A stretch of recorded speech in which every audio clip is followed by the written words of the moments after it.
Hello students, welcome in today's lecture. We have just started our topic living world and we have covered some points and we have seen this up to the binomial nomenclature. So today we are going to discuss the taxonomy and the systematic part of the living world. So here the part that I am going to discuss here now is somewhat difficult to understand, and that's why I have written this on this board, and now we'll see line to line the meaning of that part. First part, that is the taxonomy. What is meant by taxonomy? Taxonomy means what? Taxonomy means it is based on the characteristics. All living organisms are classified into different taxa, and this process or this branch is called as the taxonomy. Okay, what is taxonomy? Taxonomy means based on the characteristics. Different organism has a different characteristics. For example, as you have seen in the classification, or for example in the kingdom Animalia, you have seen the different phyla are there, different classes are there. For example, phylums are Porifera, Cylindrata, Platyhelminthes, Nematohelminthes, Ascalminthes, Annelida, Arthropoda. These are all the phylums, and organisms are included in this phylum according to their different characteristics. So, according to the different characteristics, all living organisms which are present around us are classified into different taxa. Not all organisms are classified into one taxa. These all organisms are classified into the different taxa, and that classification branch is called as the taxonomy. So it is very important. If the question is asked like that, define taxonomy, then how we have to keep in mind the definition of this taxonomy. That is, taxonomy means based on the characteristics of all living organisms. These living organisms are classified into different taxa, and that process is called as the taxonomy. Now we have to focus on this taxa. What is meant by taxa? Now we have seen that different organisms are classified into the different taxa. What is meant by taxa? We have to take example of this taxa. That is taxa or the singular one is the taxon. What is the definition of taxa or taxon? Taxa or taxon is a group of one or more populations of an organisms. It is a group of one or more populations of an organism. That means taxa is nothing but it is a group of one or more than one population. Then what is meant by population? Population means it is a group of the same species. For example, human being, it is a population. Okay, frogs, it is a population. That means if the taxa has one group of population or more than one group of population, then we call it as a definitely taxa or taxon. For example, see here which categories or which things we call as a taxa. As you have known that any organism or any plants, any animals, when we classify it as the species, genus, family, order, class, phylum or division.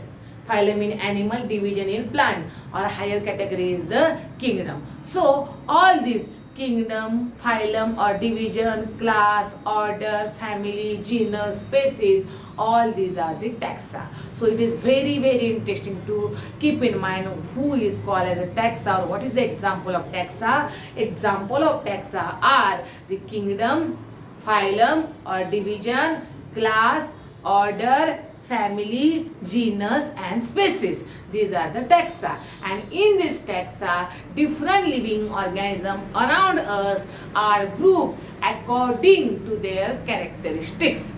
That you will get clear in the next point, but here you should know the taxa, their example, and what is meant by the taxonomy. Then taxa is the scientific term. Taxa is a scientific term. That means this genus, species, order, family. These are the scientific terms used to study different categories. These taxa are always used to study the different categories. Now, what is meant by categories? You have known that taxa means the genus, species. But what is meant by category? Because these tags are used to study the different categories, and you should know the names of categories. Categories are like dog. Dog, which is present around us, it is a category. Example of category. Cats, categories. Mammals, it is a class, it is a category. Plants, category. Animals, category. So, dog, cat, mammal, plant, animals, all these are known by the name, and that is called as a category. So category means plants, animals, mammal, cat, dog, and taxa means species, genus. त्यानंतर काय सांगू शकतो आपण? After species, genus, family, order, class, phylum or division, and last one is the kingdom. So this is the major difference. This is a major difference between taxa and the category. So it is very essential that you should keep in mind the examples of taxa and examples of category. Again, I will repeat the same sentence, that the taxa is the scientific term which is used to study the different categories, and as we have seen, the categories are the animal, plants or different organisms which are present around us. So this is about the taxonomy definition, taxa definition, taxa example, and these are the examples of the category. Now one more thing about this taxonomy is that what is meant by modern taxonomy. Modern means recent taxonomy. There are always researches going on this taxonomy, and in recently some things are included in the branch of taxonomy, and which things are there, and that we call as a modern taxonomy. Which are these? So see here, what content is given in this modern taxonomy. What is given here? Modern taxonomy means this modern taxonomy includes external and internal structure, organism, maybe plant, animal, microorganism, that organisms external, outside structure that we call as a morphology, and internal structure that we call as a anatomy. So external and internal structure of that organism is included in this modern taxonomy, and along with that external and internal structure there will be some another points are there along with the internal and external structure, along with the structure of the cell that we call as a basic unit of life, who made the body of living organism, and that cell's internal structure is also included in the process of modern taxonomy. Development process means any organism how get developed. That means the process that we call as a reproduction. There should be first fertilization of male and female gamete. After that there will be zygote formation. After the zygote formation there will be development of embryo, and after embryo there will be formation of new young one. That is called as a developmental process. So this modern taxonomy also includes the developmental process, how that organism get developed. That is called as the developmental process.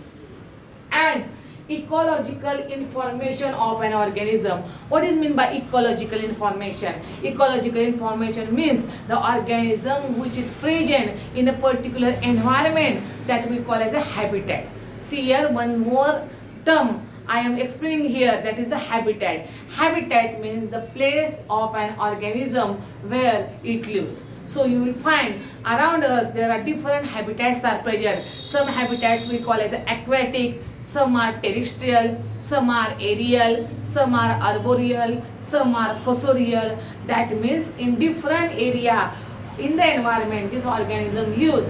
So the address or the place where the organism lives is called as the habitat. So the information of that particular habitat, information of that particular organism, where it is present, which requirement you want, which food you prepare, that is very important. So the ecological information is also included in this modern taxonomy. So it is very very important that which processes are included in this modern taxonomy, and these are the external and internal structure of that organism, structure of the cell of that organism, developmental process of the organism, and last one is that there will be included also the ecological information of that organism. So it is very very simple definition. Modern taxonomy includes external and internal structure of organism, structure of the cell of organism,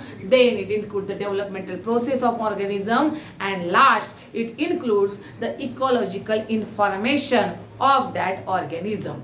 So it is the modern taxonomy. And the last part of this taxonomy is basis of taxonomy. That is the requirement, means on which basis we call it as it is a taxonomy. So basis of taxonomy means what? Here in the basis of taxonomy, which points are required or which is the essential factor for this taxonomy? These are the characterization. Means if any organism we are included in this taxonomy, then that organism first should be has characterized. That means its characteristics should be noted. How that organism looks like, where it is present, how it is different from the other organism. That all things are called as a characterization. So characterization or the different characteristics of it should be noted. Second one is that identification. Correct identification of that organism is very essential. That means whether it is the porifera, or sorry, we may say that it is whether it is the eukaryotes, prokaryotes, or whether it is a monera or from the fungi, plantae, animal. That is the identification is correct one, and that is included in this taxonomy. Classification, after that organism should be classified in a particular phylum, in a particular class, in a particular division. And the last one is that nomenclature, and that organism should give the name, that is called as the nomenclature. That is giving the naming system to an organism we call as a nomenclature. So which are the basic things for taxonomy? The basic things of taxonomy are characterization, characteristics of an organism, identification, correct identification of that organism, classification, that organism should be classified into different categories, and the nomenclature, that means giving the name to that organism. So these are the very very important parts of the taxonomy. For MCQ point of view, the question is asked that which factors are considered as the basis of taxonomy, then we should write here that is the characterization, identification, classification, and nomenclature. These 4 points we have to keep in mind are responsible for the basis of taxonomy. So again, see here in the taxonomy, even though first time you read it, you find that it is very difficult, but it is not difficult. You should know the meaning behind it. So taxonomy, taxa, modern taxonomy and basis of taxonomy are the important point. Okay, look at the board, which point we have covered now.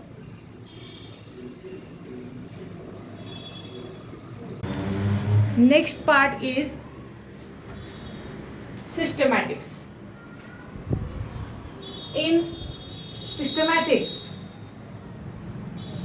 that means the human being is not only interested in knowing the organism around him, but it's also interested in the diversity between this organism. That means the relationship between these two organisms, and that branch is called as the systematics. What is systematics? Systematics means not only the living organism but also the relationship between them, that is called as a evolutionary relationship, is included in the systematics. So the systematic means the word systema is derived from the Latin word systema. Word systematics is derived from one of the Latin word, and that is called as the systema. which means the systematic arrangement of organism. The particular organism can be arranged in a systematic management or in a systematic manner. So systematics means, or the meaning of the word systema means the systematic arrangement of an organism, and that is called as a systematics. There is also asked the question like that, what is the meaning of systema? Systema means the arrangement of that organism in a systematic manner. Linnaeus, the scientist, which we have also seen in previous lecture for the binomial nomenclature, that Linnaeus used the Systema Nature as the title of his publication because he has worked a lot on the systematics and all the information he gathered in his book, and the name of that book is the Systema Nature, and he has given the title to book Systema Nature due to this title systematics. Scope of systematics include, which points are included in systematics? Before that we have seen the taxonomy. In taxonomy we have seen the characteristics, identification, nomenclature, and last we have seen the classification. Thus in the systematics it also includes the identification. Systematic also includes the identification of an organism. It also includes the classification of an organism, and along with the identification and classification of an organism, systematic includes very important point which is not found in the taxonomy, and that is the evolutionary relationship between the organism. Systematic includes the evolutionary relationship between the organism. Then what is meant by evolutionary relationship? See here, if you see the any two organism, for example, if you see the examples of the ape and the human being. Ape is the monkey from which human being is evolved. If you see the evolutionary relationship between that ape and the human being, you will find the many similar characteristics are present in both of these organisms.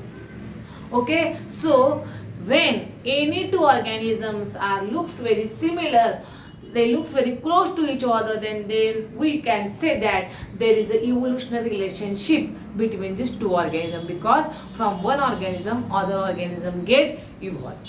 So there are number of organisms are there which form or evolve, and they later on form the new organism. So there will be always relationship, that is evolutionary relationship between these organisms. So there will be always asked the question for the need point of view, the difference between the taxonomy and the systematic is, that means systematics and taxonomy both includes identification, both includes classification, both includes nomenclature, both includes the characterization, but only one point that is different in the systematic is it includes the evolutionary relationship between the organism, which is not included in the taxonomy. So these two important points are very important from the living world. One is called as a taxonomy and another one is called as a systematic. So see again what point we have seen in the systematics,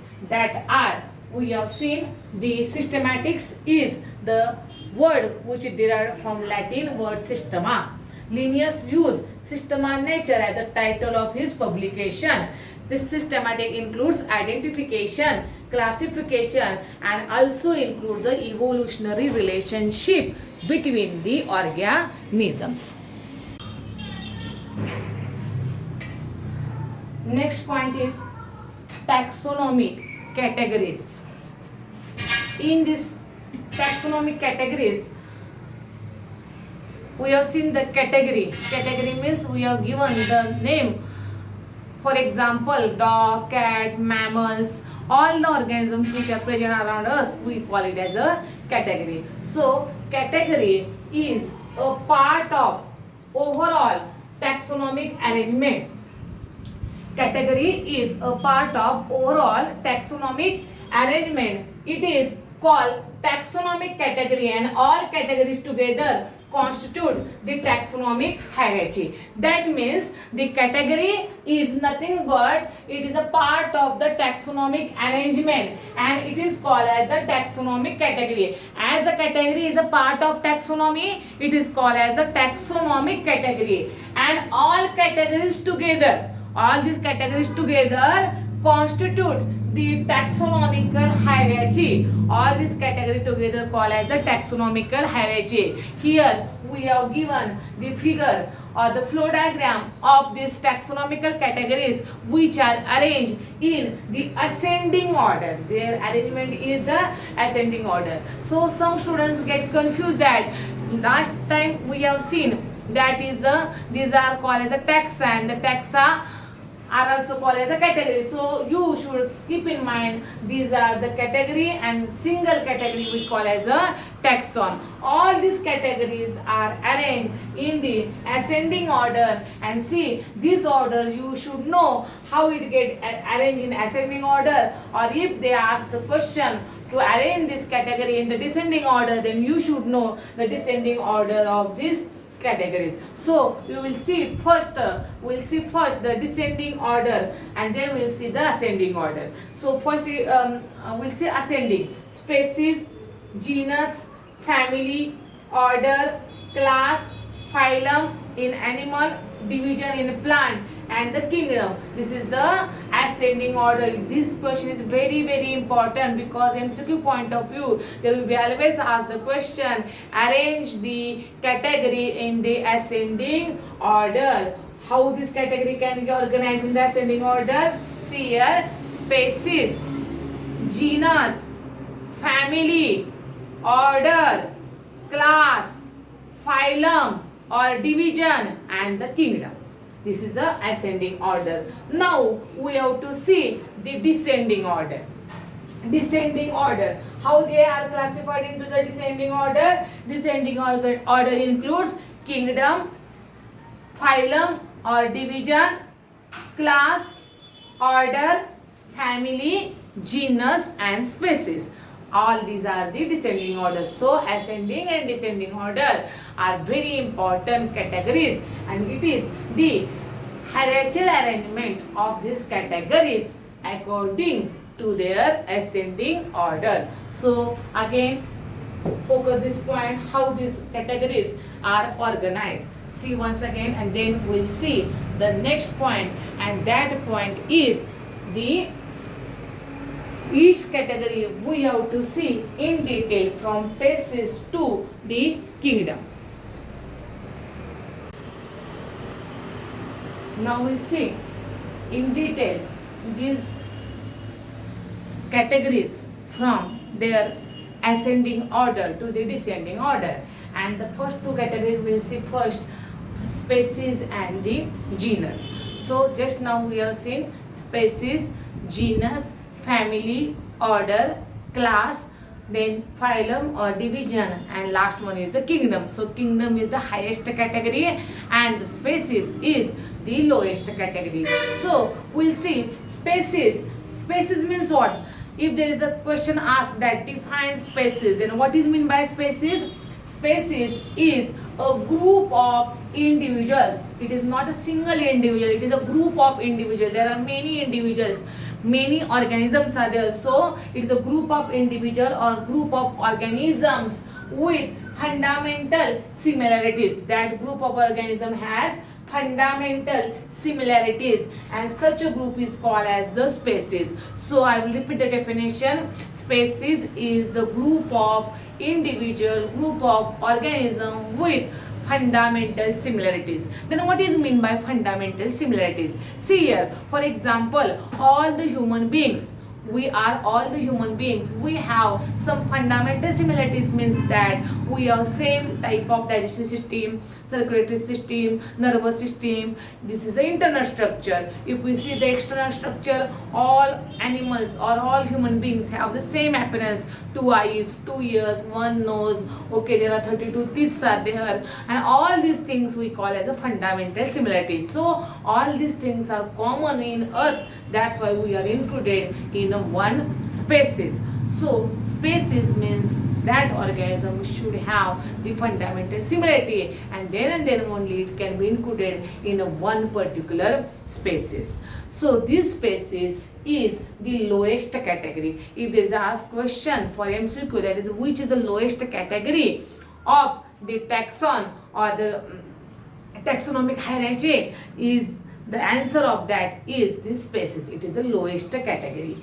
Human being belongs to the species sapien. For example, if you take the example of the species, you should know the name or the scientific name, biological name of the human being, that is the Homo sapien. So sapien is the name of the species. So all the human being belongs to the species, and the name of that species is the sapiens. So we write our scientific name, biological name as Homo sapien, and the first word Homo is the genus name and sapien is the species name. So it is very important that the fundamental similarity असणारे organisms तुम्हाला एका species मध्ये पाहायला मिळतात. There may be species of dog, species of cat, species of beetle, species of mosquito. So all this mosquito, all this beetle, all this dog, cat has the fundamental similarity. So they are included in only one species. Next one is that second category is the genus. Genus means what? Here the definition is given that a group of related species which has more characters in common. That means it is a group of the organisms, or it is a group of related species. That means here keep in mind that in a genus more than one species are included. Different species are included in one genus. That means genus has collection of more than one species. Suppose if we take the example that here these are the three species. These are the three species which are included in one genus. Okay, these three species are included in one genus, but all these three species has a character not exactly similar but more or less similar characteristics. Okay, अगदी perfect त्यांच्यामध्ये तुम्हाला same characters पाहायला मिळणार नाहीत, पण थोडेफार similar character तुम्हाला या स्पेसिस मध्ये पाहायला मिळणार आहेत. That's why they are included in one genus. Okay, so genus includes the species which are similar characteristics, not 100% but somewhat similar are there characteristics which match to each other, and that's why all these species are included in a one genus. Then what is next point? That suppose here the some examples are given for the genus Mangifera indica. All of you know that Mangifera indica is the scientific name of the mango. Solanum tuberosum, it is the scientific name of the potato. Panthera leo is the scientific name of the tiger. Okay, Mangifera indica. Why I am repeating this? Because it is asked for the MCQ for NEET point of view. There is a question is asked like that. What is the scientific name of the tiger, scientific name of the potato, scientific name of the mango? So scientific name of the mango is Mangifera indica. Scientific name of the potato is Solanum tuberosum. Scientific name of the tiger is Panthera leo. So all these are the biological names, and in these biological names, which name we indicate the species name? That is indica from the Mangifera is the species name. Tuberosum from Solanum is the species name, and the Leo from Panthera is the species name. So these Leo, Tuberosum and the indica, these are the names of the species.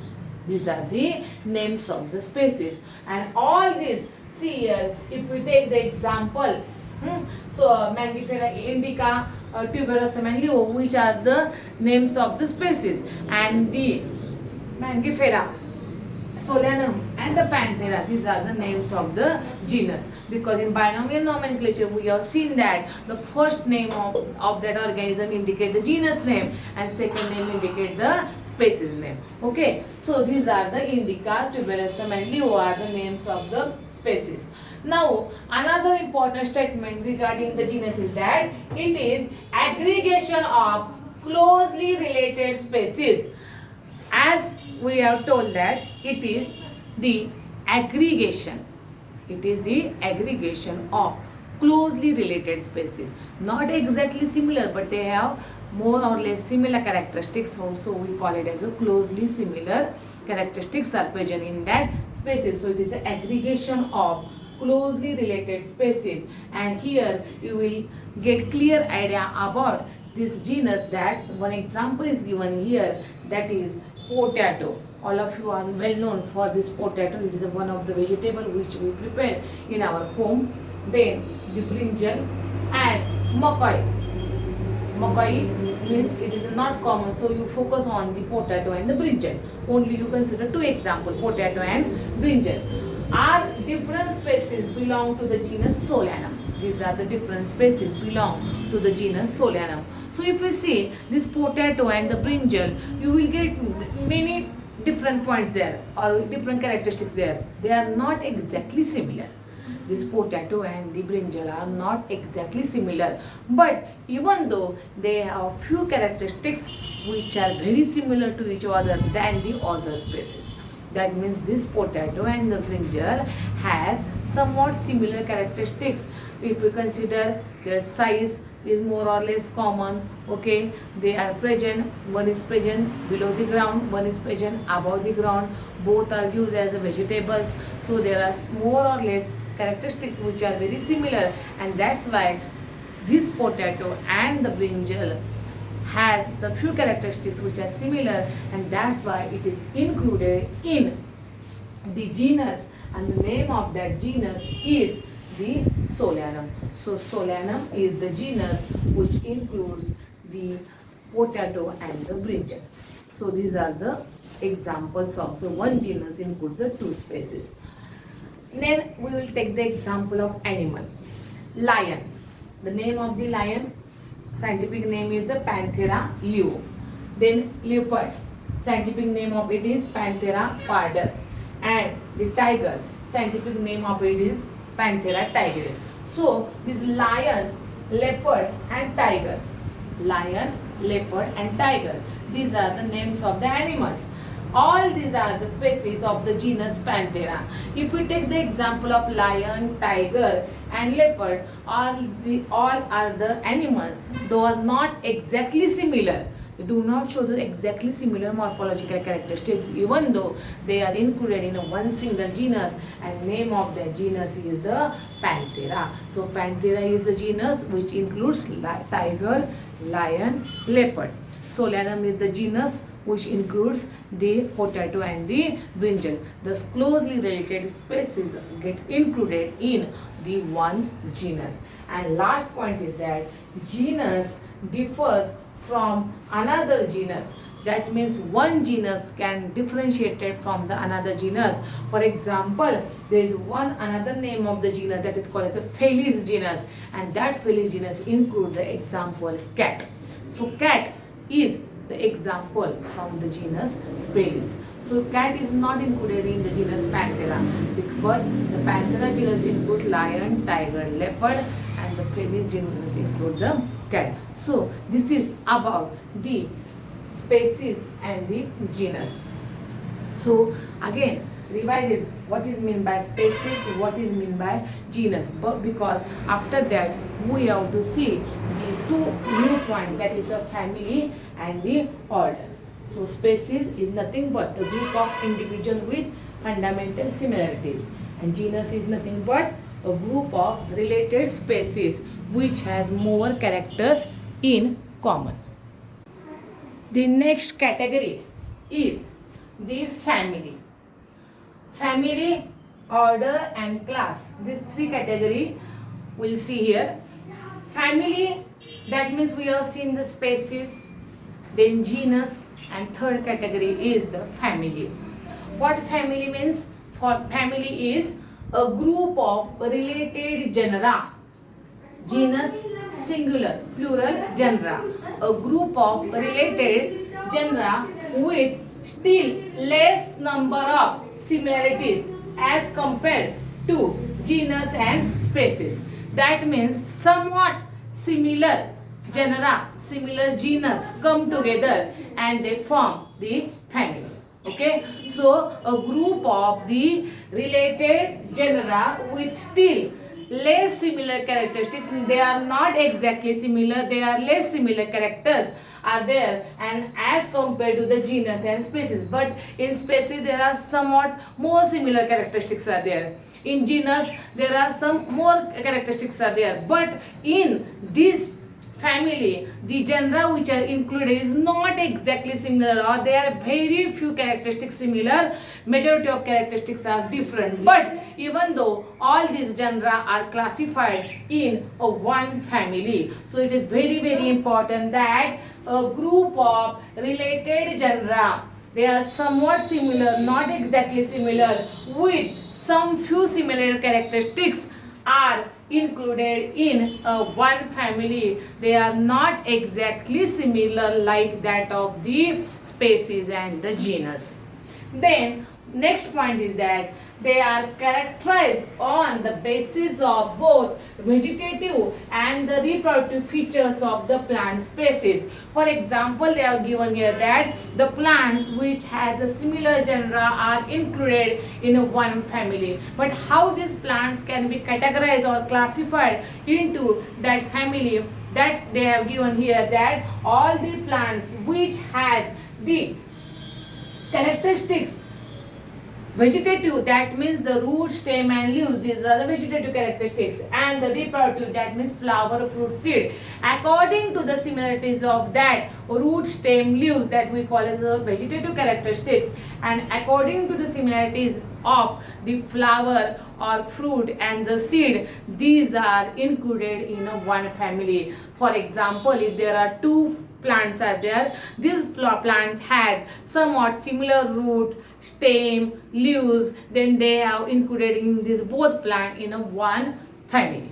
Okay, or if there are some plants which has the similar structure like that of flower, they have similar flower structure, similar they have fruit type, similar they have seed structure, then they include all these similar pattern of the reproductive characters close in one family. So by classifying the plants into families, they consider the characteristics of the vegetative and the reproductive. So it is very also important question asked for NEET exam, that while categorizing or while the classifying the plants into different families, which factors taken into the consideration, and those factors are the vegetative and the reproductive characteristics of that plant. It is very important while classifying that plants into a particular family. Here one example is given that in a plant Solanum, it is the name of genus. We have seen that in the Solanum we have seen two examples, brinjal and potato.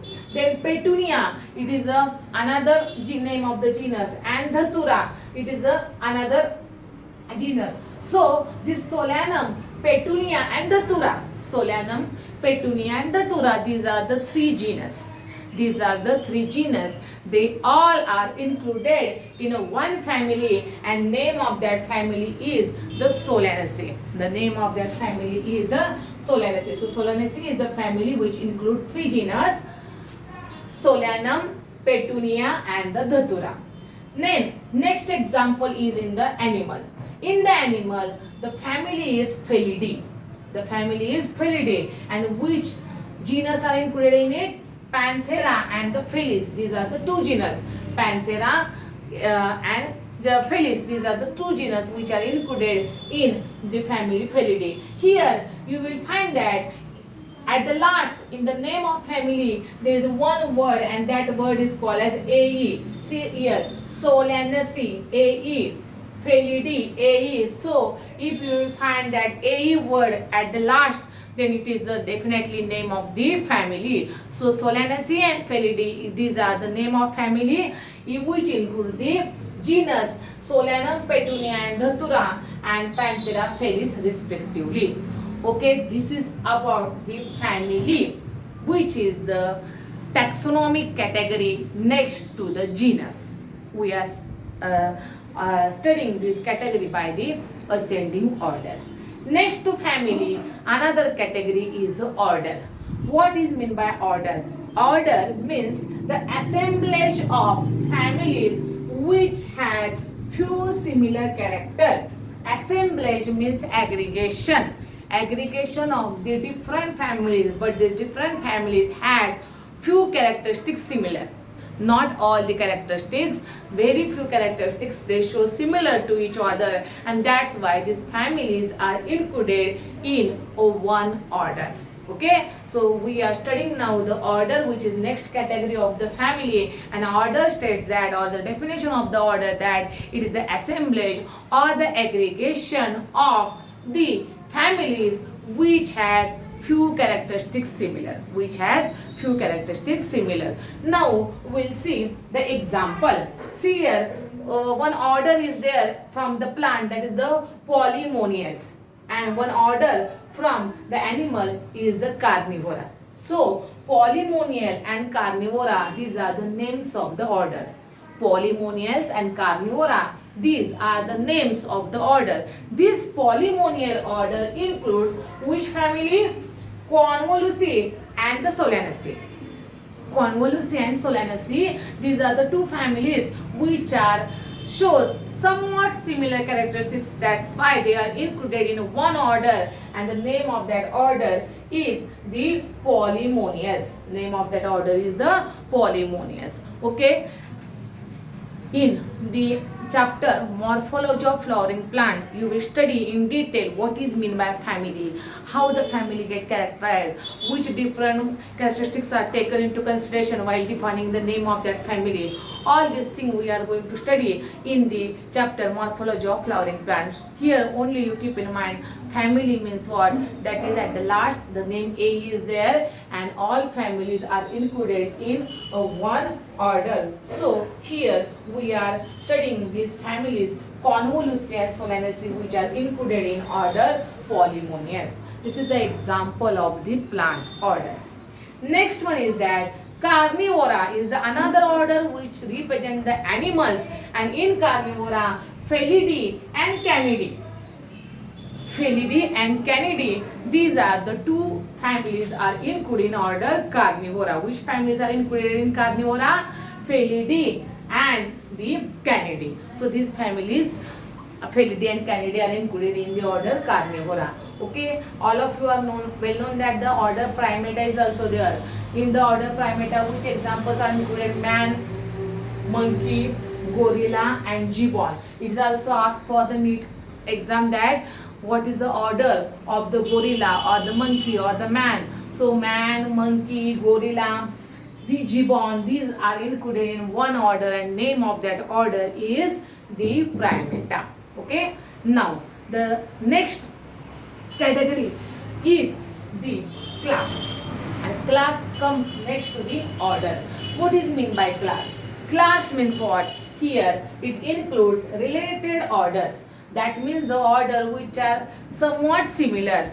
They are having somewhat similar characteristics. That related orders are included in a class. Okay, and see here what here given that related orders. For example, Primata is the order of animals.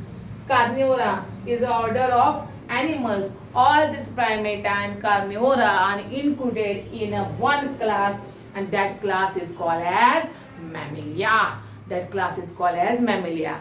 I will repeat one thing here, that you are well known about the concept class, because in the classification of the animals you have seen the classes. That is, which classes you have seen? That means the class Species, class Amphibians, class Reptile. Then which class comes? Aves or the birds, and the last class is the Mammalia. So these are the names of the classes. Here we are studying the class Mammalia. That means you know that the Mammalia means they have the hairs all over the body, they have the mammary glands. In the animals they are more developed, and human being belongs to the class Mammalia. So here it states that the class has the assemblage or the aggregation of the order. These orders are somewhat similar in characteristics, and here the name of the animal is given, or the example of animal is given, that is order Primata and the order Carnivora. These two orders they have included in one class, that is the Mammalia. Okay, so in today's lecture we have seen this classification, or we may say that this taxonomic hierarchy, or these different categories up to only the class. Now we have to see the phylum or division and the kingdom. But what we are seeing today, what is mean by the taxonomy. Okay, then we have seen the systematics. Difference between the taxonomy and systematic is that systematic includes the evolutionary relationship that not included in the taxonomy. At the same time, we have seen the unit of classification, that means the kingdom is the highest level of classification and the species is the lowest level of classification. And in detail we have seen what is mean by species, what is mean by genus, then what is mean by family, then order, and then class. Thus here up to class we have finished this category. So students, don't be confused, it is very easy thing. If you have any problem regarding this, you can call me personally, I will explain you again it. But don't be confused, it is very interesting thing. But one thing is more important, that you should repeat it again and again. You should understand the meaning of it, and you should keep in mind all these things in this way only. I will give you the very simple notes of these topics, so don't confuse it and focus on all these things. And thus here we have completed the important part of the living world. Thank you.